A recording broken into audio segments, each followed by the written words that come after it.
In New York, two realities are colliding. In pockets of the city, listings are up nearly 49%. Just over the county line, buyers outnumber sellers by a third. Start with the city. Across New York, the number of homes for sale is up by more than 9% year over year. That alone is unusual here. But pull the map closer, and the story sharpens. In Brighton Beach, the jump in available homes is nearly 49% in a single year. In Flushing, inventory surged 48%. Rego Park is climbing. Long Island City is climbing. The financial district in Manhattan is posting one of the strongest gains in new listings anywhere in the 5 boroughs. Bushwick and Crown Heights are in the mix. Midwood, East Flatbush, and Sheepshead Bay are too. For a market that has trained buyers to sprint, those numbers turn a sprint into a jog. Now widen the frame to the region. In the New York metro area, defined to include parts of New Jersey and Pennsylvania, discounts are scarce. Among major metros, this region posted the lowest share of listings with a price cut, at just 13.5%. That single number signals leverage. In markets with abundant discounts, buyers dictate terms. Here, sellers are still calling most of the shots. Push east onto Long Island, and leverage becomes gravity. In December, there were nearly 11,000 buyers competing for just over 7,000, 300 sellers across Nassau and Suffolk counties. That gap, 33.4% fewer sellers than buyers, made Long Island the strongest sellers market in the country at the end of the year for the third consecutive month. By one practical definition, it isn't even close. When buyers outnumber sellers by more than 10%, you have a seller's market. Nassau and Suffolk more than tripled that threshold. Why this split? A few signals stand out. Late last year, mortgage rates stabilized. In New York City, that steadier backdrop pulled buyers back into contract in December at a pace that exceeded the usual seasonal pattern. Sellers took note, and new listings followed. It's an unusual combination here, rising inventory and rising sales at the same time, and it's how citywide supply climbed more than 9%, while bidding pressure eased in select neighborhoods. In short, more homes, fewer panic decisions. But the long arc still bends towards scarcity in the region's hottest rings. Across the Northeast corridor, severe inventory deficits haven't cracked. In Hartford, inventory sits 63% below pre-pandemic levels, the widest shortfall among the nation's 50 largest metros. Last year, 2/3 of homes in Hartford, 66%, sold above list price. The share of homes with a price cut there measured just 16.5%. Home values in that metro grew faster than in any other major market last year, up 4.6%, and the outlook for the new year still points to the top of the leaderboard with a projected 3.9% annual rise. That's a neighboring market telling us, in numbers, what buyers already feel from Westchester through Western Connecticut to Long Island. Scarcity still rules where inventory hasn't returned. Buffalo backs the point. After 2 straight years at the top of the heat rankings, Buffalo settled into the number 2 slot. Sellers there maintained a strong negotiating advantage throughout last year. Different city, same theme. In much of New York State, sellers still hold the upper hand. And yet, there's a countercurrent. Travel south and west, and the tide shifts. In Austin, Texas, 22.2% of listings that were active in January underwent at least 3 price cuts before finding a buyer, about double the national share of 10.7%. In San Antonio, that triple cut share reached 22%. In Tampa, it landed just under 21%. Indianapolis checked in at 18.4%. Jacksonville tracked 17.8%. Dallas posted 17.2%. Orlando, 16.9%. Portland, 16.6%. Phoenix, 16.5%. Denver, 15.9%. If you're hunting for price flexibility, that list reads like a roadmap. One metric explains the spread: supply. In November, Austin had the second highest months of supply among the nation's 50 largest metros, at 10.5 months, trailing only Miami. Months of supply estimates how long it would take to sell all listed homes at the current pace. The higher the number, the more leverage shifts to buyers. Austin's for-sale homes also sat longer. As of January, the typical listing there asked $455,000 and lingered on the market almost 10 days longer than a year earlier. In Tampa, the typical $399,727 property stayed on the market more than 2 weeks longer compared with January the year before, the biggest annual slowdown within the group of metros with frequent price cuts. In the top 3 cities for repeated price reductions, Austin, San Antonio, and Tampa, the typical for-sale home waited for a buyer for about 3 months. What does this split mean for New Yorkers? It means momentum is local. In Brighton Beach, a nearly 49% swell in listings creates room to breathe. In Flushing, a 48% rise offers more choice, more inspection windows, and more time to compare. In the financial district, more fresh signs on the glass could finally give buyers the rare luxury New York rarely grants them: options. More homes under contract in December than a typical winter. More new listings in the pipeline. A rare temporary equilibrium.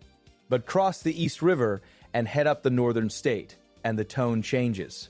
In Nassau County and Suffolk County, 3 months of back-to-back strength ended the year with the same verdict: sellers in control. By December, nearly 11,000 buyers hunted for just over 7,300 sellers. That buyer-seller gap, 33.4%, was not a blip but a trend, stacking 3 consecutive months at the top of the leaderboard. On the North Shore, the most active segments ranged from $2 to $4 million in villages like Roslyn, Roslyn Heights, Old Westbury, and Brookville. The inventory there is thin, the schools are strong, and the train lines are direct. The result is intensity, but not frenzy. More measured. Still, very low supply. Those numbers have consequences for anyone who owns a home on the island.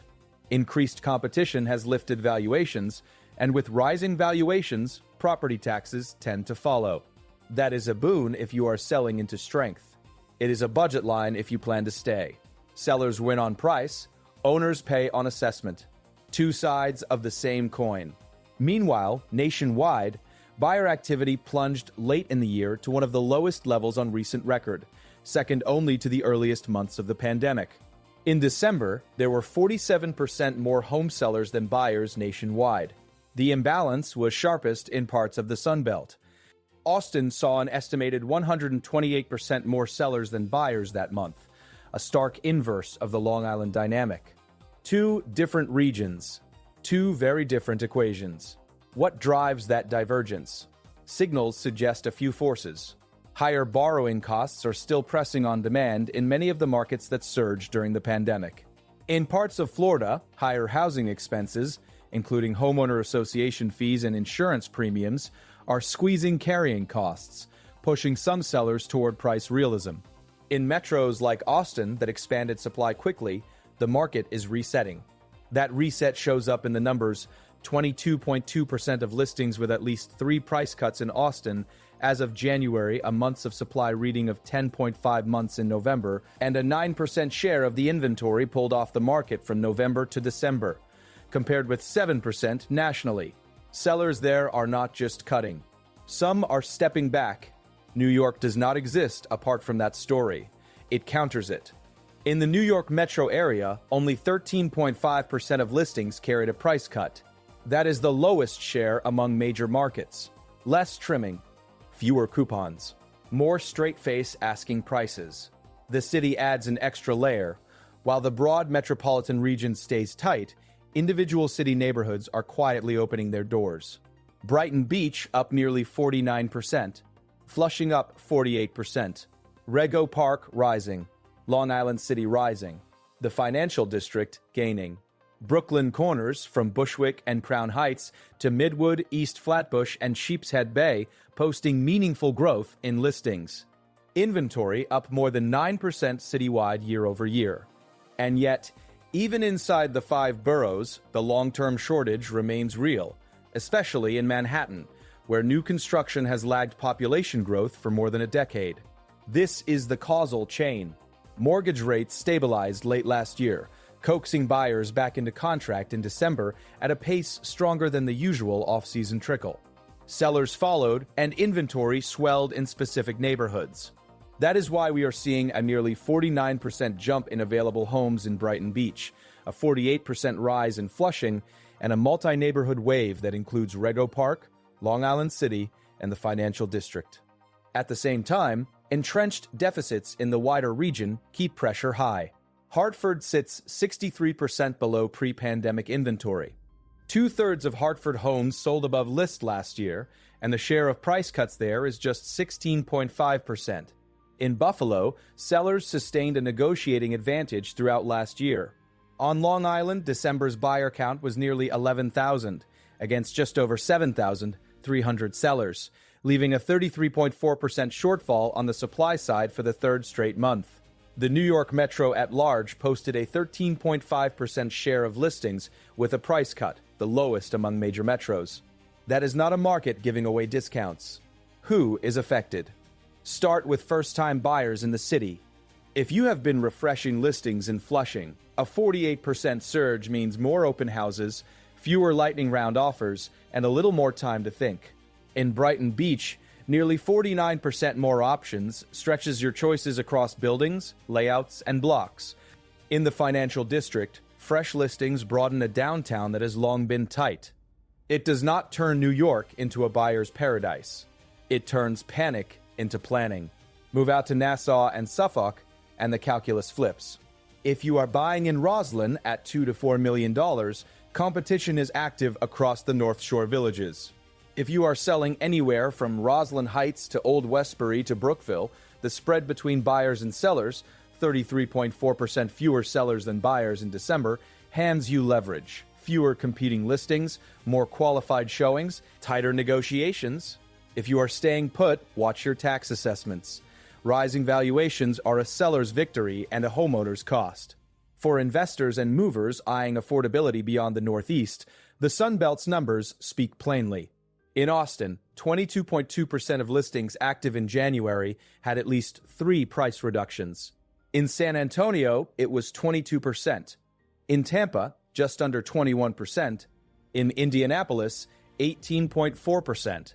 Jacksonville, 17.8%. Dallas, 17.2%. Orlando, 16.9%. Portland, 16.6%. Phoenix, 16.5%. Denver, 15.9%. The typical home in the top 3 of those metros waited about 3 months for a buyer in January. In Austin, the median listing asked $455,000 and sat almost 10 days longer than a year before. In Tampa, the typical $399,727 listing lingered more than 2 weeks longer than in January the year before. Buyers looking south and west will find more room to negotiate. Sellers there are often choosing between cutting price and pulling the listing altogether. In Austin, roughly 9% of the for-sale inventory was removed between November and December, compared with 7% nationally. New York buyers can use those contrasts as a compass. If you are anchored to the 5 boroughs, aim where the numbers are moving in your favor. A citywide inventory rise of more than 9% is not a flood, but in neighborhoods with 40+% surges, it is a tide worth riding. If your search extends to the metro's ring, recalibrate expectations. With only 13.5% of listings carrying a price cut across the broader New York metro, the hunt becomes about speed and precision, not fishing for bargains. If your move is to Long Island, don't count on waiting out the market to soften it. In December, there were nearly 11,000 buyers and just over 7,300 sellers. 3 consecutive months at the top of the nation's seller strength rankings do not vanish in a weekend. If your plan points beyond the Hudson and the East River entirely, the pattern in buyer-friendly markets is clear.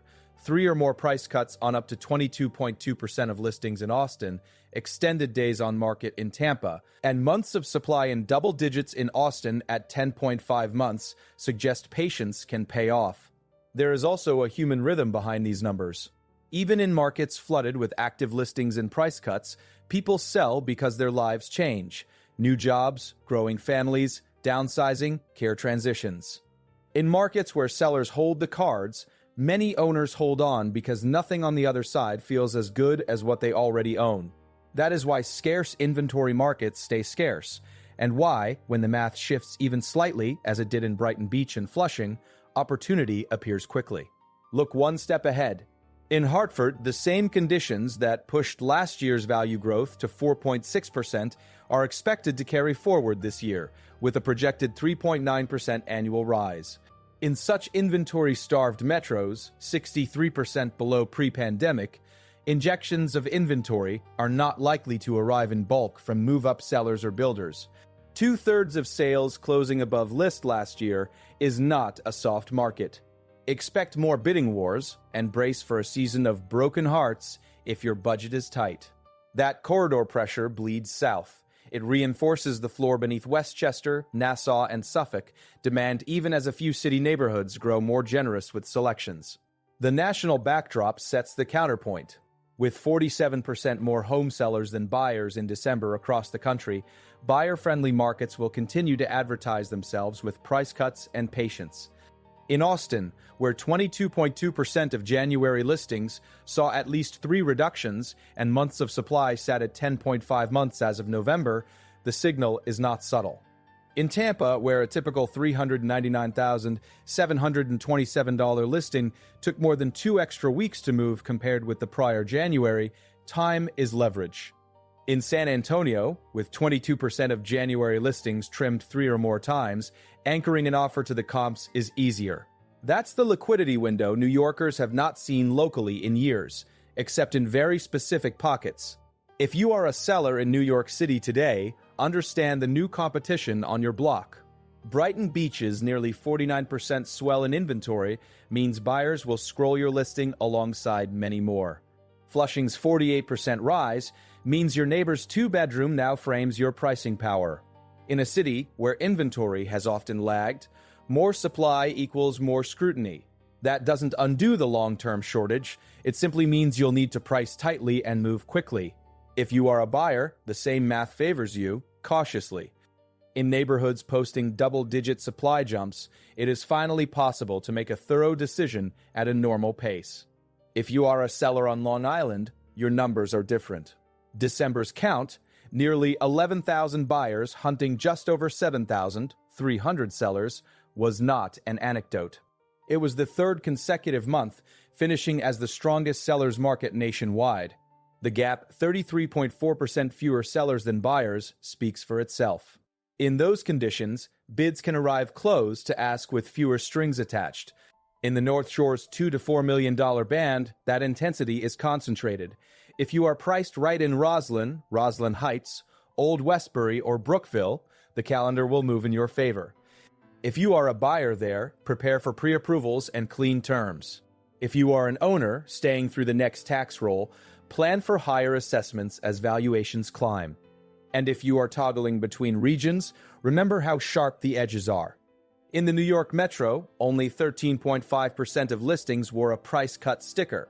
In Tampa, just under 21% of January listings had been reduced 3 or more times. In Austin, that share hit 22.2%. In San Antonio, 22%. One set of markets leans into bidding, the other leans into bargaining. What comes next? Base case, over the next 2 quarters, New York City's inventory surge remains concentrated, not universal. Citywide, supply holds in the up more than 9% range year over year, but the most dramatic spikes stay localized. Brighton Beach near 49%, Flushing near 48%, with Rego Park, Long Island City, and the Financial District staying notably active. That creates pockets of real negotiating room without dissolving the broader scarcity. The New York Metro's low price cut share of 13.5% keeps sellers anchored on ask across parts of New Jersey and Pennsylvania in the region. On Long Island, the buyer-seller imbalance persists through spring and early summer. After 3 consecutive months at number 1 and a December spread of 33.4% fewer sellers than buyers, a sudden flood of listings is unlikely. In Hartford, where inventory is 63% below pre-pandemic levels, the data point to continued competition. Last year's 4.6% value growth leads into a projected 3.9% this year. Buffalo remains seller-tilted. In short, expect a season of split screens, New York City neighborhoods with newfound options, and a region that still demands speed. 2 watch items could tilt that base case. First, Mortgage trajectory. Stabilization late last year pulled New York City buyers back into contract and coaxed sellers into listing, lifting inventory by more than 9%, even as sales picked up. If mortgage rates continue to stabilize or tick modestly lower, more buyers may step off the sidelines in 2026, juicing competition in Long Island, the New York Metro, and already strained corridors like Hartford, where two-thirds of homes sold above list in inventory is 63% below pre-pandemic baselines. If rates lurch higher, activity could stall, sellers might retreat, and those 40+% inventory surges in spots like Brighton Beach and Flushing could level off faster than expected. Watch the next 2 to 3 months closely. Spring is when those effects show up in contracts. Second, the expense stack.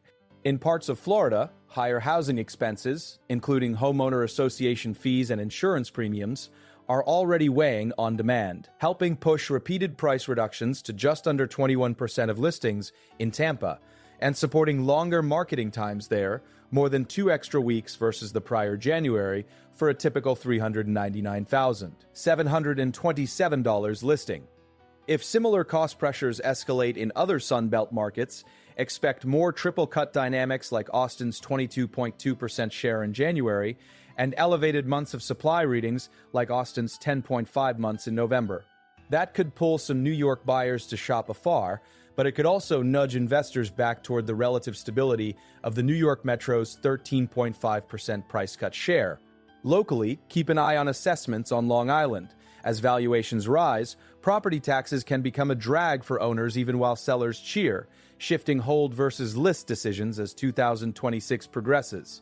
Between those signposts, act where the numbers point. In the 5 boroughs, inventory up more than 9% citywide is the headline. Brighton Beach near 49% and Flushing near 48% are the actionable footnotes. In the New York Metro, a 13.5% price cut share tells you to focus on speed and preparation, not discounts. In Nassau and Suffolk, the December tally, nearly 11,000 buyers, against just over 7,000, 300 sellers, a 33.4% shortfall on the supply side, tells you negotiating leverage lives with the listing, not the offer. In Hartford, 2/3 of sales above list, a 16.5% price cut share, and a projected 3.9% rise this year tell you not to wander underfunded into a gunfight. In Tampa, a typical $399,727 listing taking more than 2 extra weeks to sell. And in Austin, a $455,000 median list lingering almost 10 days longer year over year, with a 10.5-month supply in November and 22.2% of listings cutting 3 or more times in January. Tell you patience and price discipline are your allies. New York thrives on contradictions.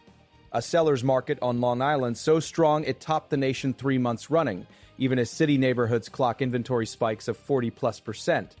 A regional discount share at 13.5%, the lowest among major metros, shadowed by a Sunbelt map dotted with triple-cut listings, 22.2% in Austin, 22% in San Antonio, just under 21% in Tampa. A Hartford storyline of 63% inventory deficits and 66% of homes closing above list. A Buffalo chapter where sellers kept control all last year. And through it all, a city that, at least for a season, lets you shop at a normal pace. Make your plan to fit the math. If you found your target in Brighton Beach or Flushing, use the surge, nearly 49% here, 48% there, to your advantage. If your search is Nassau or Suffolk, respect the spread, 33.4% fewer sellers than buyers in December, and be ready to lead with clean financing. If you are toggling across regions, know that in the New York Metro, with only 13.5% of listings carrying price cuts, your competition is speed, not sticker shock. And in select Sunbelt metros, with up to 22.2% of listings cutting price 3 or more times, your competition is timing. Through spring and summer, the market will keep splitting along those lines. City neighborhoods that were starved for choice, now up more than 9% in inventory year over year, will test how much breathing room New Yorkers really need to feel human again while house hunting. Regional corridors with deep supply deficits, from Hartford's 63% below pre-pandemic inventory to Long Island's 3-month run at the top, with nearly 11,000 buyers chasing just over 7,000, 300 sellers will keep pressure high. And far from the Empire State, the often buyer-friendly markets of the South and West will keep negotiating, cutting, and waiting longer days on market, more triple-cut listings, and wide months of supply readings like Austin's 10.5 months in November, reminding everyone that real estate is local, but cycles rhyme. Stay nimble, stay specific, and follow the numbers. If you want more data-answered breakdowns of New York real estate as this split market unfolds, subscribe and stick with us.